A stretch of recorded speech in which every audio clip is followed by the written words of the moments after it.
Hello, my friends. Happy Saturday to you. Hope you guys are having a good weekend so far. First things first, let's go through our rules of story time. Show me that your voice is quiet, that your body is calm, your ears are listening, and your eyes are watching. Make sure you give a high five sitting to the person next to you, whoever that may be. Today we're reading The Monster Who Lost His Mien by Tiffany Strelitz Haber, and it's illustrated by Kirsty Edmonds. Hello, Sarah. Good to see you. I've never read this book before, so I hope it's a good one. It was recommended to me by a friend of mine, so we're going to find out how it is. The Monster Who Lost His Mien.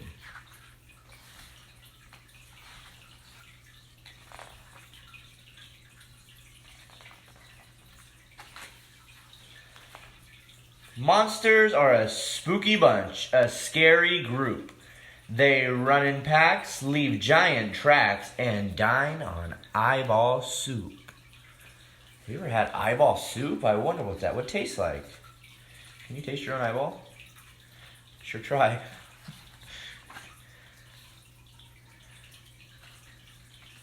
There's a mean monster. There's an observant monster. There's tough to please monsters. There's envious monsters. There's noisy monsters. Super strong monsters. Remarkable monsters. All of these monsters. Which monster do you think you are? Hi Lydia, how are you today? I think I would obviously be the super strong monster. Ooh, yeah. Or just the noisy monster. One day,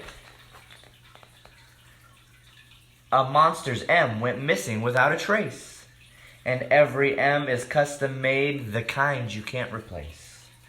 So now he's just the monster, and the teasing never ends. Not only has he lost his mien, he's lost his monster friends. If you're just joining me for my story, make sure you let me know who's watching so I can give you a shout out. Boom, boom, crunch, crunch. The monster sits alone for lunch. Boo-hoo, sigh, sigh. The monster's sad and starts to cry.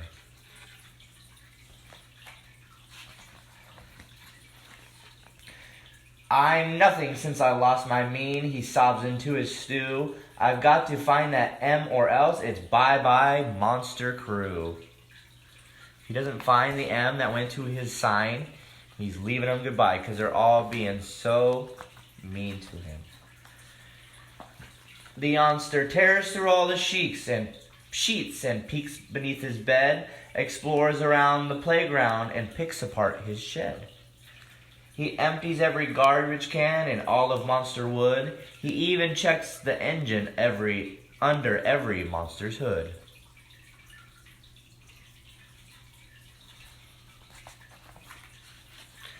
Nothing, nada, not a trace. He hangs his hairy head. Without my M, I'm not myself. I'm someone else instead.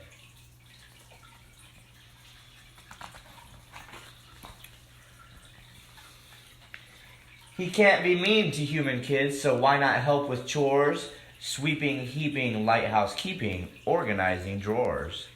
Are any of you guys helping with that at your house? If you're not, I think you should be. He joins in all their soccer games and rules at basketball. He doesn't seem to miss that missing M so much at all.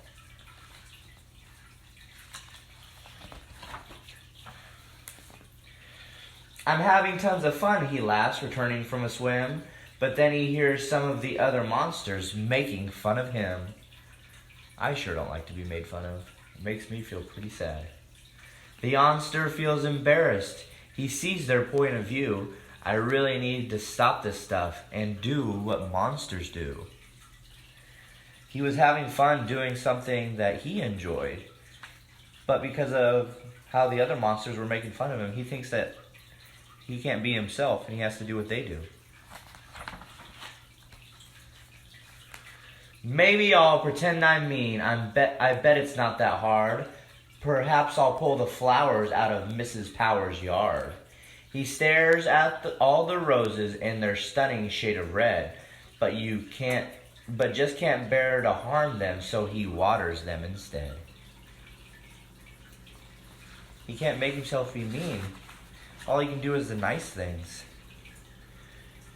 The onster thinks I'll throw some eggs at Mr. Lander's vans, but he winds up cooking brunch for the entire Lander clan.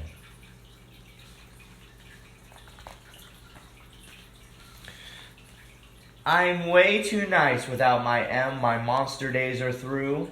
I just don't fit in Monsterwood. I'm not sure what to do.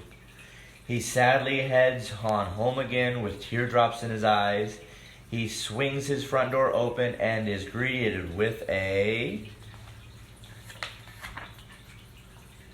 surprise! Look at all those people trying to do something to cheer him up. That's some good friendship right there.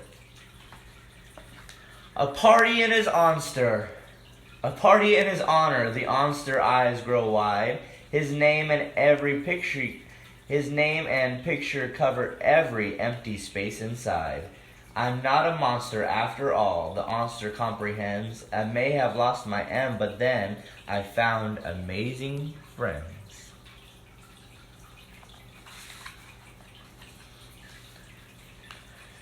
Boom, boom, pow, pow. The onster waves and takes a bow. Let's have 3 cheers, hip hip hooray. Because he's happier in every way. So the monster lost something, and he learned to be something else. And then the people that he thought were his friends started making fun of him for it because he decided to change and he decided to try something else. So he attempted to go back to the way that he was, and he tried to change himself so that it would make the people that were making fun of him happy.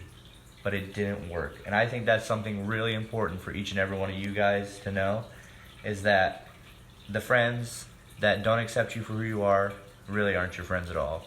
Mr. Nick has had some friends like that in his life before, and I've come to know that they're just not my friends. I have really close friends that accept me for who I am, and that's what makes them my friends. I hope you've had a really good time reading this book. It was called The Monster Who Lost His Me, and it was by Tiffany Strelitz Haber, and it was illustrated by Kirsty Edmonds. I hope you enjoyed the book. I will see you again tomorrow night. I hope you guys are helping with chores like the monster was doing in the book around your house and being kind to your parents. Sunday night is when we will have my next reading, 6 p.m. sharp. I hope to see you there. I love you all, and good night.